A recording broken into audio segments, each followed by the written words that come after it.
Hi guys.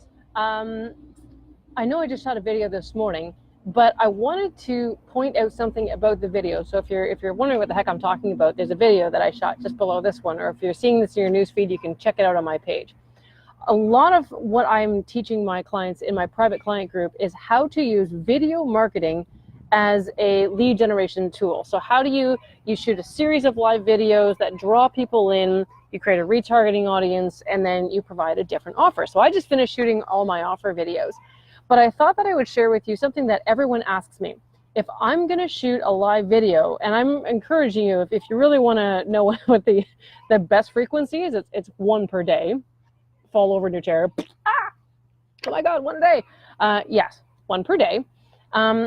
How do you structure it? I find that if people have a structure, they're more likely to actually do it. So here is the formula for how to structure a live video. The first thing you do is you start by introducing yourself and the topic. So, it's like, hey, it's Rebecca. Want to talk to you today a little bit about how to shoot a live video so that people will watch it all the way through. Okay, so that's kind of how you start. Pretty simple, 10 to 15 seconds, you're good. And then you have an option. You can tell people at that point, right at the beginning, that, if you find it helpful, please share it, because it means that you like it and I'll make more content like it. If you don't share it, well, then obviously you didn't like what I had to say, and I'll find something else that'll kind of float your boats. Okay, sometimes people put that right at the beginning and sometimes they put that at the end. Really, it comes down to personal choice and whatever feels natural to you. I prefer to put my sharing message towards the end, but I give you the option. Okay, so let's say you start again with your intro and the topic. You can ask people to share. And then there's two steps. You either teach something or you share a story. And it totally, again, depends on what message you're trying to get across. So if you're trying to show your expertise and you are particularly good at what you do, maybe you have a teachable moment. So again, for here, I'd be, here's the structure on how to create a live video ad the same way every time so that people watch it all the way through. So now I am teaching you literally how to do that. Or you can tell a story. And stories are really compelling because stories are really, really memorable. So if you're teaching something, make it short and sweet and simple. Don't go too crazy. No one will remember. But if you really want people to remember what you're saying, you can tell them some sort of a story. So say, for instance, my story was, one of my clients was really wanting to do videos, but really didn't know how to do it. And every time they got on camera, they thought they looked stupid and that they sounded weird, or that they were extremely unhappy with themselves. But, by hook and by crook, and by just simply, taping himself but not posting it, and then maybe pre-recording and posting it, and then finally going to Facebook Live, he was able to overcome that negative story about himself. And really, that negative story of you look weird and you sound funny, it's in your head. It's not true. People see you all day long and no one goes along, oh my gosh, you look so weird. Oh, I can't believe your voice. You sound so funny. No one's saying that to you. So gone. Forget that. Okay. So that's sort of the crux. And that's maybe 2 to 3 minutes. My struggle is getting it under 3 minutes. My struggle is getting it under 10 minutes. Let's forget 3 minutes. I have a hard time getting it under 10 minutes. But you want to keep it short and sweet. And then what you want to do is you want to use a metaphor. And this is what really cements it in people's minds. A metaphor is something that obviously it relates to your story, but it's kind of like a mini story in itself. So Russell Brunson is fantastic at doing this. So is Joel Osteen, and any other really great person. So Russell Brunson is great.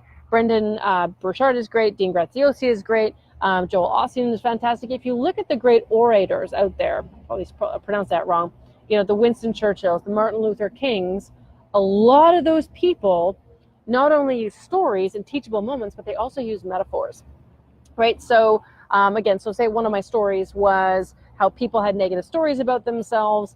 And what I did, and I actually did this last week, we were all sitting around a campfire because that's where I hold my masterminds. I had them write that negative story and burn it in the fire.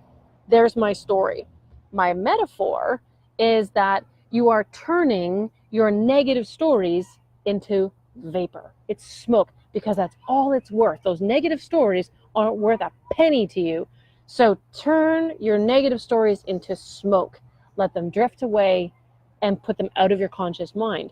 So now I've got my story of everyone sitting around a campfire and we're writing negative stories about ourselves so that we can own it, bring it out into the world, but then you burn it and then you eliminate it. And then but the metaphor again is turning it into smoke. And that's it. That's all your live video needs to be. You can round it up with a call to action and then you're good. And that's right, Carlton. Poof, away it goes. Because that's all it's worth. Those negative stories aren't true, right? So people said things like, and I'm getting excited, and I know I should be wrapping this up because I just told you, you should be wrapping it up. So let's just say that at that where we are right now, like that's where your video should end. You have your call to action, and then away you go. So there's your script: intro, share, story or teachable moment, metaphor, call to action. Bam! You guys have exactly what you need. And so that one little sidebar, because this is so important, and people are up against this all the time, is these negative stories we make up about ourselves and we believe them to be true. So the stories that I heard were things like, I'm too young, I'm too old, I'm too busy, I'm not smart enough. One guy was, I'm too smart, right? He had a lot of degrees, and he felt as a realtor, people said that, he was too smart to be in real estate. Well, hogwash, right? That's my favorite new word, hogwash, because I can't swear on camera. Well, not on Facebook. So, all of these stories, they're not true. One guy was 46 and he told himself, well, I can never, do anything because I'm too old. He's 46. That's young, old enough that people will listen to him, young enough that he's got years ahead of him to do something awesome. But he had sort of Eeyored himself down into believing this horrible story about himself. So I leave that with you guys as sort of an additional incentive to not be afraid of getting on video. Don't be afraid of putting yourself out there. Don't be afraid of what you look like on live video. I'm not wearing makeup. I didn't even do my hair. This is just I blow dried it and tra-la-la. I'm holding it back with sunglasses. Sunglasses, right? I'm sitting outside in my backyard, but I'm in Canada, so eventually I'm not going to be able to do this anymore without freezing my gugungis off, that being an actual body part. And, you just start. The difference between, again, if you watch my video, the difference between failure and testing is just action. So just do it. You can do it. If I can do it, you can do it. I'm as scared of video as you are. So hopefully you found this helpful. Please do share this with other people, because I'm guaranteed, dollars to donuts, somebody out there wants to do video, but is afraid of getting out there. And here's why. I'm going to wrap this up with my real big wow statement. Video marketing is all marketing is about to be. And you don't have to believe me, so go on to Google and Google it, the future of, online marketing. And you will find that most people will tell you that video marketing is the future. If you're not comfortable with it, I am very, very sorry for your future loss. If you want to get comfortable with it, it takes practice. I am no better at this than the next guy. It just took me some practice. I just did it over and over and over again.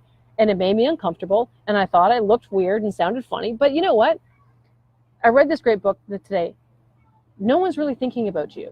And it's kind of weird, but we fear judgment and rejection. But really, at the end of the day, people aren't thinking about you that much. So if they're not thinking about you and judging you and rejecting you, you know what? Don't worry about it. Just go with it. So hopefully you found this encouraging. I love you guys to pieces. Thanks to Carlos and Carlton for showing up, and all you guys that are about to see this. And share it around, share the love, because 99% of people hate video. But if you're in business and you want to stay in business, you need to do it. Have a wonderful day, everybody.